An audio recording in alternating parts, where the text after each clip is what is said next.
One. Hey, it's Andy with the Taos Avalanche Center. It's kind of the calm before the storm, and tomorrow's Valentine's Day, so don't forget.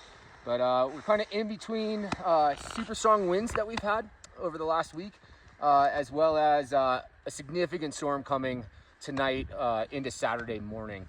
And so we're just wanted to talk to you about what we have going on in the snowpack, what we expect to find, and kind of why we're probably going to be issuing an avalanche warning with this storm. So, as many of you know, a lot of our snow came end of October, early November, and we haven't had much snow since then. And what that's done is that this depth hoar has just been super, super weak in our snowpack. And then above that, over the last week, we've had kind of an onslaught of winds with strong 50, 60 mile an hour winds. We're kind of below tree line in a more windy area.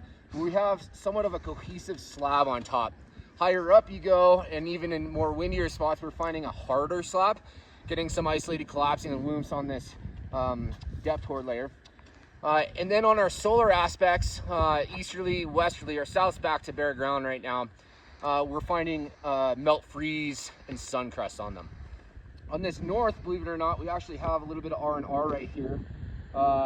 So some near surface faceting in here.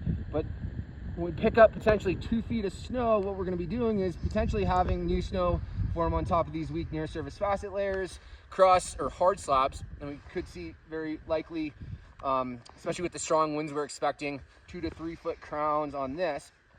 But then our big concern is our persistent weak layers. In this snow pit right here, we're getting failure on isolation in all our stability tests. This depth hoar right here is just so weak. So we suspect maybe we'll see some step downs. Some might just even break at this interface.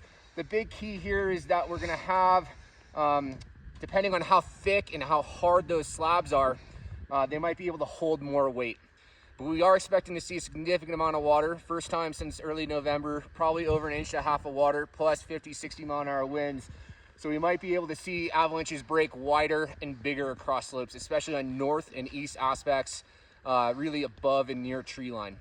And some below tree line. So if you are getting out, please check out our forecast in the morning and see if we updated to an avalanche warning, and stay safe. We definitely suspect to see a widespread avalanche cycle, especially on this weak faceted depth hoar layers.